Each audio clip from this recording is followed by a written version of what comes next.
Okay, I'll go mixing ground bait. So just get a bit of lake water in the tub. It's probably even too much actually. Flavouring, it's actually Sensus, kind of a carp flavouring, but it'll do well for bream and tench. Very fruity smell, it's actually lovely. Good chunk in there.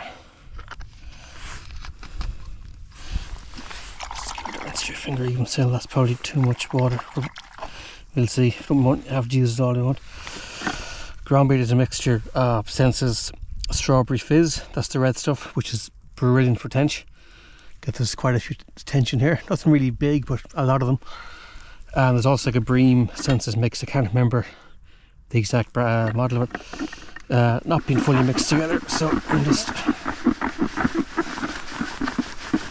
There's not a lot of ground bait in there because it's going to be a short session. Just make sure that's fully mixed together. Then to mix ground bait, it's very simple. A small amount of water at a time. Just rinse it through. You want to get all the lumps out of it. Just everything stirred through.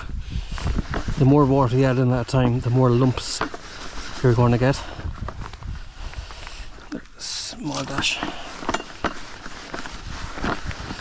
Just get everything mixed up.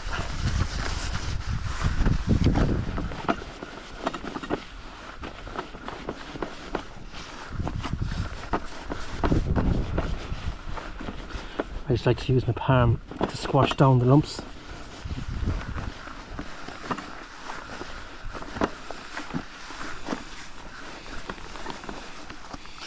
A bit more. Just get it all mixed in. Camera's probably very jumpy now because I'm moving so much.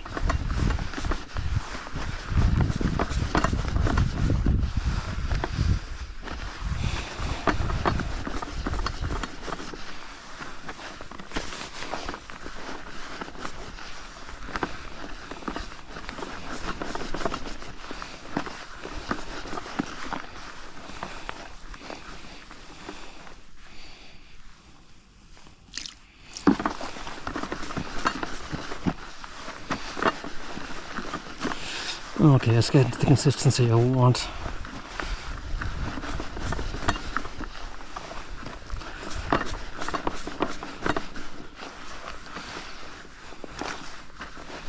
Still a lot of lumps.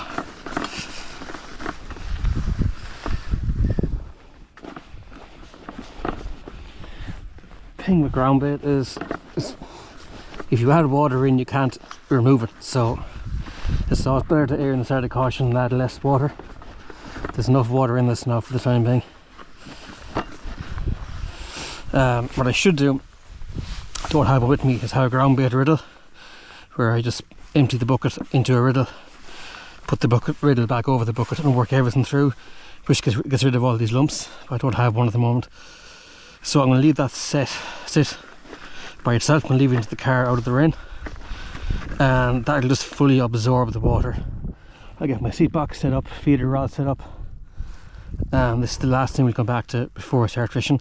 It'll need a drop more water. I mean a drop. It won't need much. That's perfect for what I need for the feeder. It's a good solid ball that'll still break up easily enough. If I was fishing the float or the pole, I'd actually have that a little bit drier. That's fine. Those lumps, leave that back in the car and I'll get everything else set up.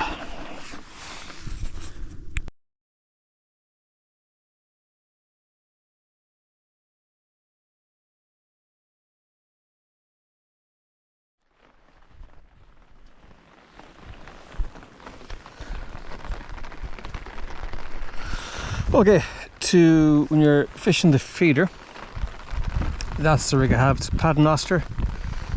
The feeder link is probably a little bit long, but I couldn't be arsed changing it. It's a good rig for a roach. That on the river, especially if you fish the hill a bit longer. I probably should be fishing a running rig here where the feeder is loose along the line, but it is where it is. As you can see, it's horrible here. Always put your hook on first, and put your bait on the hook on first, and then do the feeder, because the maggots will start to work through the feeder if you do the feeder first, especially if you put on like 2 or 3 maggots onto the hook, or corn and 2 maggots. See a pile of weeds there. I raked the swim in front of me. Very narrow swim, so the challenge is getting the feeder actually onto the area I raked, because either side is pure weed. I'm not going that far out, as you can see. That's it on the bottom. Pick up the slack and a little bend in the tip. So we're watching the tip. When that tip pulls around, there's a fish. That's a bite, basically. On this reel, there's 10-pound braid. Don't need braid for here. Braid is great for feeder fishing if you're fishing at distance. They just rapid bite indication. It's so accurate. So it's 10-pound braid. There's about 16-17 feet of 6-pound mono as a shock leader, and the end of just when you're casting out, there's a bit of give in the mono. It's kind of easier on the rod and the reel. It doesn't make a difference here because we're only flicking it out, and you know, it's not going that far. But if you're fishing 30 yards plus, when you have to really make the rod work on the cast, it saves the rod. And we're just waiting here for a bite. I've already had a small tench and a few perch. Nice to get a bite on camera, but it is rotten. I've already lost tench, so I've had 2 bites of tench.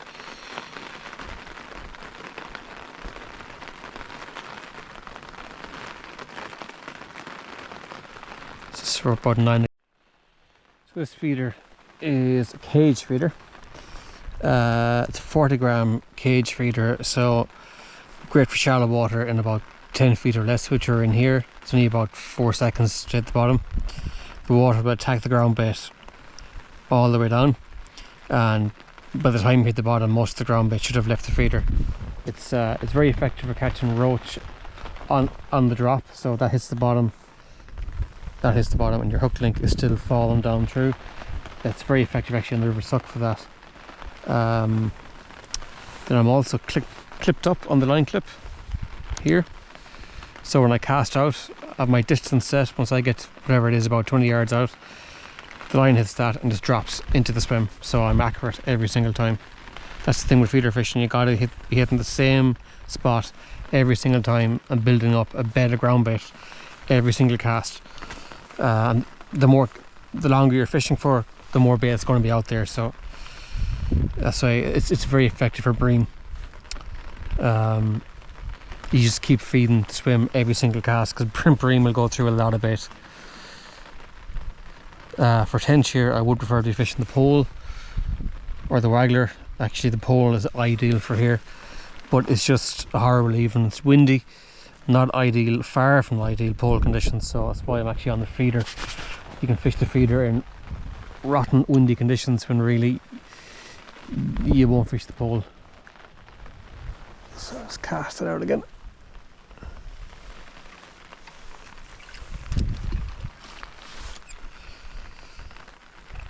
Oh, it's on the bottom.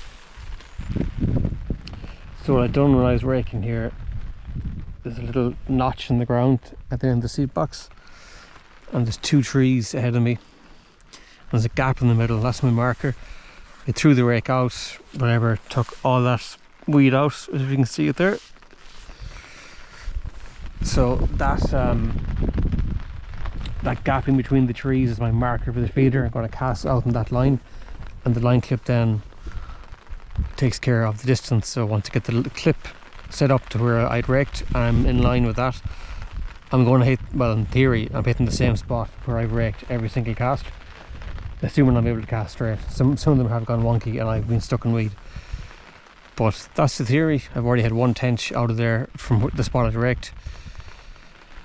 Hopefully we'll get more.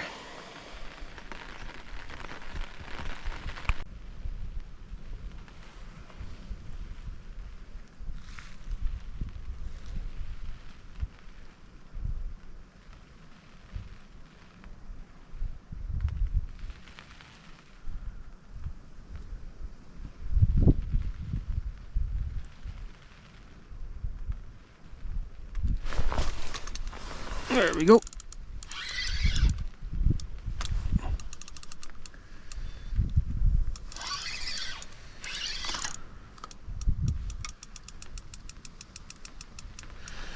And I've got it out.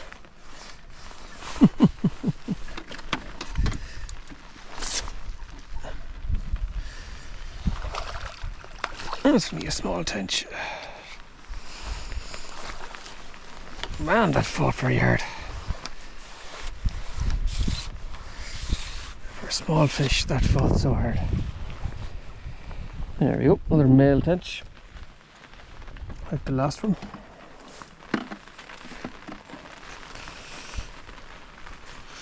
Oh, he's barely hooked. Oh, hook him out.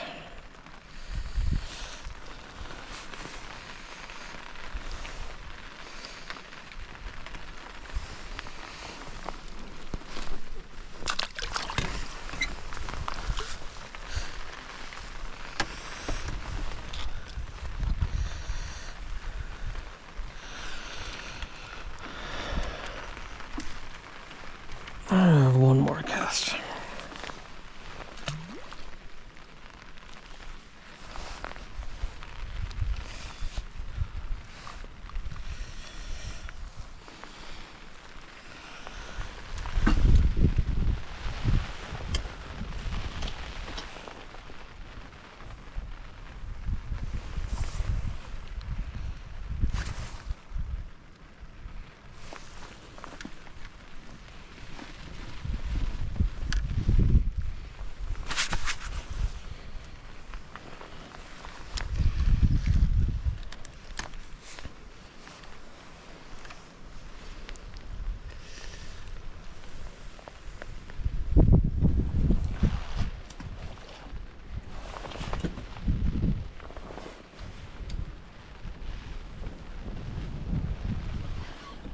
And that was a terrible cast out of the feed area,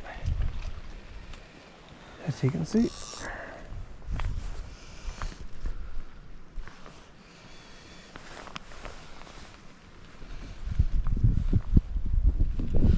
Right area, I should say.